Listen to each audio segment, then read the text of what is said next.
staying at one of my favorite off-grid cabins. It's just west of Lewisburg, Pennsylvania. Every time I stay here, I can't help but think about the early settlers and their struggles with the Native Americans that were already living here when they moved into this location. So the first settlers arrived here in 1750. And it would only be 3 years later, 1753, that the French and Indian War would start. So there was a lot of turmoil within this area. In April 1775, the Revolutionary War would start. This area would come under repeated attacks from British allied Native American troops and loyalists. In June and July of 1778, the Patriot militia would order a mass evacuation of settlers from this area down to Fort Augusta in Sunbury, Pennsylvania.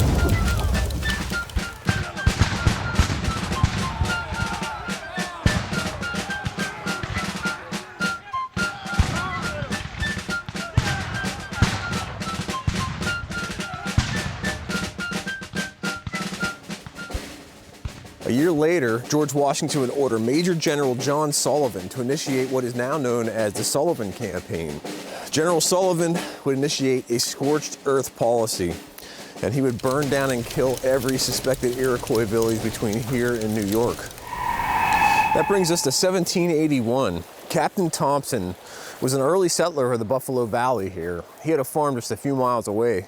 He already evacuated his wife and children to what's called Penn's Creek, which is southwest of this location. Even though the Sullivan Campaign slowed things down, the British allied Iroquois were still attacking this place and kidnapping kids and holding them for years. So he decided just to get his family out of the area. So in March of 1781, Captain Thompson was coming from Lewisburg to his farm here in Buffalo Valley, just a few miles away. I can't help but think that it would have looked very similar to this since we're currently in March. This is what the landscape looks like in this period of the winter. Not too far from here, Captain Thompson ran into a band of 4 Iroquois Indians with tomahawks, who then took him captive.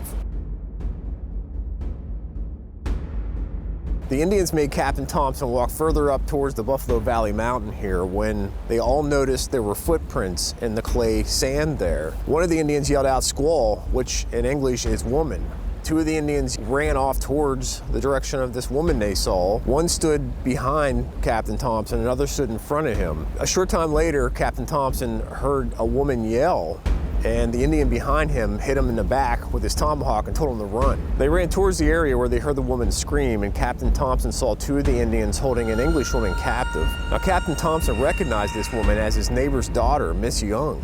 They then tied Captain Thompson's hands behind his back and marched him and Miss Young off into the Buffalo Mountain Valley in the middle of the winter.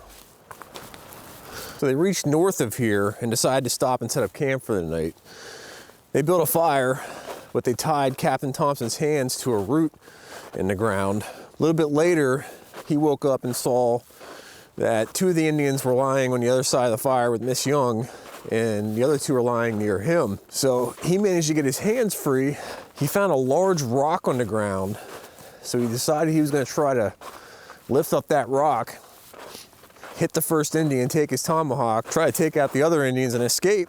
This story at this point is told a couple different ways. One reporting to be the most accurate, but one story was that he lifted up the rock, struck the Indian in the head.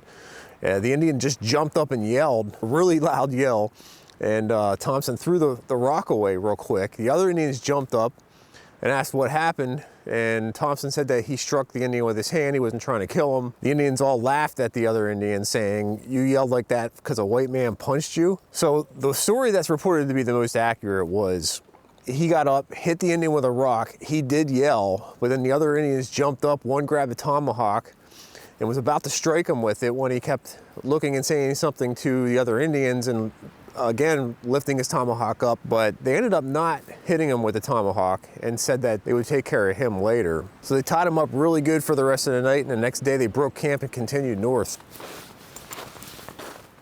At that point, they weren't tying up Thompson anymore. They figured he was so deep into enemy territory and so far from home, he wasn't going to try to run. He told Miss Young several times that he had a plan to get them out of there and escape. Every time, Miss Young was adamant that she wouldn't be able to make it and he needs to go on his own. One night, he decided to start making a fire, and each time he kept working further out into the woods, grabbing sticks.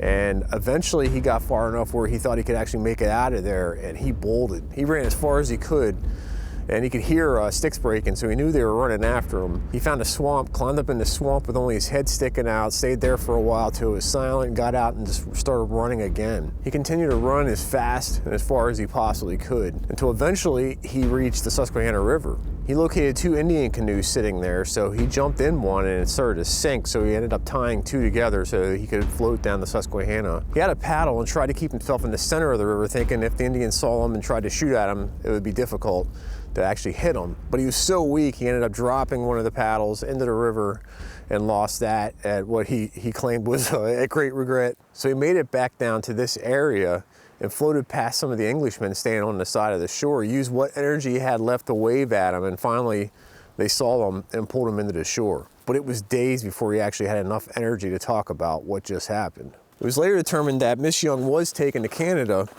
and was sold as a slave to another Indian woman.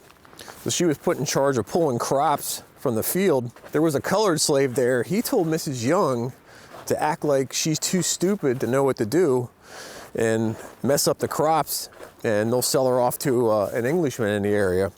So this actually worked. She acted like she didn't understand how the whole crop process worked, kept making mistakes and pulling the seeds back out of the ground. So they actually did sell her to another Englishman up there, who then, once they figured out what was going on, transferred her back down here to Lewisburg.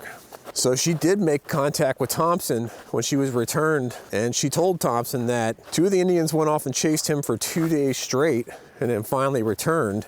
She said the one he hit in the head with the rock never came back, and they think he probably died because he was injured so bad. But shortly after Miss Young returning back here to Lewisburg, she passed away from disease.